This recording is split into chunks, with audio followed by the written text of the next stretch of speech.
যদি হত্যা নহয় যদি মৃত্যুৰ পিনে ঠেলি দিছে তেতিয়াহ'লে তেওঁলোকক গোটেই জীৱন জেলত ভৰাই থ'ব লাগিব। লাগিবনে নাই? লাগিবনে নাই? লাগিবনে নাই? গতিকে আজি জুবিন গাৰ্গৰ নগৰ, জুবিন গাৰ্গতকৈ চিনিয়ৰ, জুবিন গাৰ্গতকৈ জুনিয়ৰ সকলোৱে আজি ইয়াত গীত পৰিৱেশন কৰি জুবিন গাৰ্গ ন্যায় কামনা কৰিব। মই সকলোকে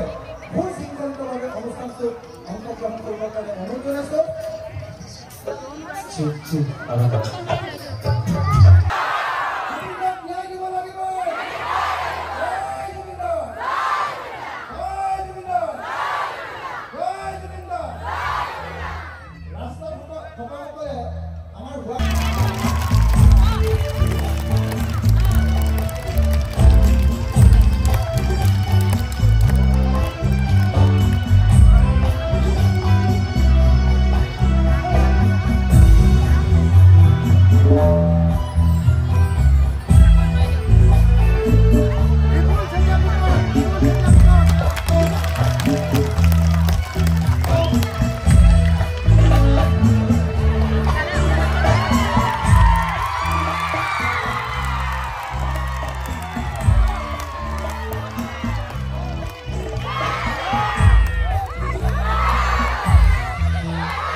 আৰু বদলতে জুবিনৰ প্ৰতি এয়া শ্ৰদ্ধাঞ্জলি জনাইছে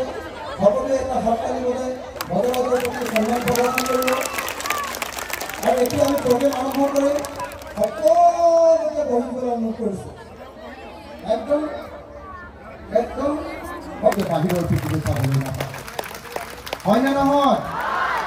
নহয় প্ৰথম যিটো মৃত্যুদণ্ড তাৰ কাৰণে ভাৰতৰ ন্যায় সংহিতাৰ 103 নম্বৰ ধাৰাত দোষীবিলাকক দোষী সাব্যস্ত কৰিব পাৰিব হয়নে আৰু যদি হত্যাকাণ্ড নহয় তেতিয়াহ'লে দ্বিতীয়টো 105 নম্বৰ ধাৰাত দোষীসকলক দোষী সাব্যস্ত কৰিব পাৰিব লাগিব হয়নে কিন্তু আমি চৰকাৰে যিটো তদন্ত কৰি আছে এই তদন্তটোৱে আচলতে জুবিন দাক ন্যায় নিদিব বুলি সকলোৱে বুজি পাইছোঁ আৰু সেইকাৰণে সকলোৰে অন্তৰত এতিয়াও একুৰা জুই জ্বলি আছেনে ৰাইজ জ্বলি আছেনে নাই চৰকাৰক ইয়াৰ পৰাই কৈ দিছোঁ হয় জুবিন দাক ন্যায় দিয়া নহ'লে সমগ্ৰ অসমৰ মানুহৰ প্ৰতিবাদৰ সন্মুখীন হ'বলৈ সাজু হোৱা হয়নে নহয় চৰকাৰক আমি ইয়াৰ পৰাই কৈ দিছোঁ যে হয় জুবিন দাক প্ৰকৃত ন্যায় দিয়া নহ'লে সকলো ৰাইজৰ প্ৰতিবাদৰ সন্মুখীন হ'বলৈ চৰকাৰ বাহাদুৰ তুমি সাজু হোৱা হয়নে নহয় যদি হয় একেলগতে জোৰকে এটা হাততালি হয়নে এইটো অসমৰ মুখ্যমন্ত্ৰীয়ে দেখিব লাগিব আৰু জোৰকে হাততালি আমাক ন্যায় লাগিবই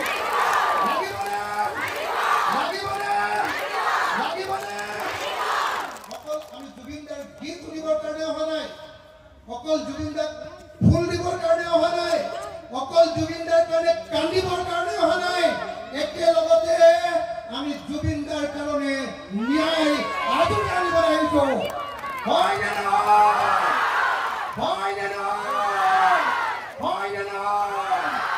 শিৱসাগৰৰ পৰাই এই ন্যায় আদৰি অনাৰ ন্যায় যাত্ৰা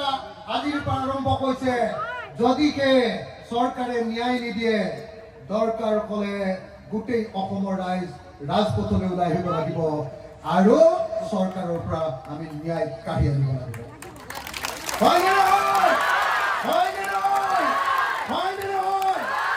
আমাৰ প্ৰিয় শিল্পীবিলাক আজি যিসকলে আমাক প্ৰত্যেক জীৱনৰ প্ৰত্যেকটো সময়ত দুখৰ সময়ত গান দিয়ে সুখৰ সময়ত গীত দিয়ে এই শিল্পীবিলাক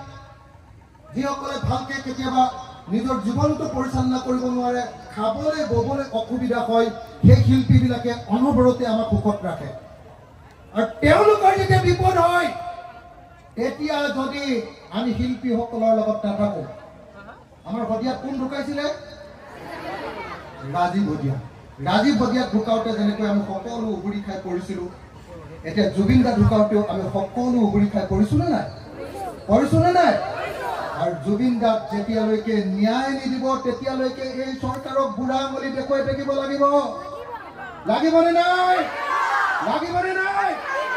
সেইকাৰণে মই আপোনালোক সকলোকে আজি ন্যায় আমাৰ যিটো সমাৱেশ এই সমাৱেশটো সামৰণি মাৰিম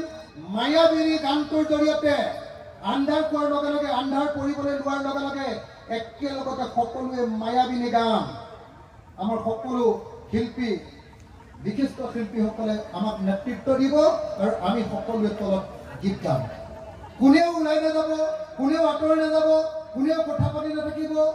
বহুত ধুনীয়া শিল্পীৰ ধুনীয়া গীত আমাৰ মাজলৈ আহি আছে মই সকলোকে শান্তি শৃংখলা ৰক্ষা কৰি সুন্দৰ পৰিৱেশত জুবিন দাক স্মৰণ কৰিবৰ কাৰণে আহ্বান জনাইছোঁ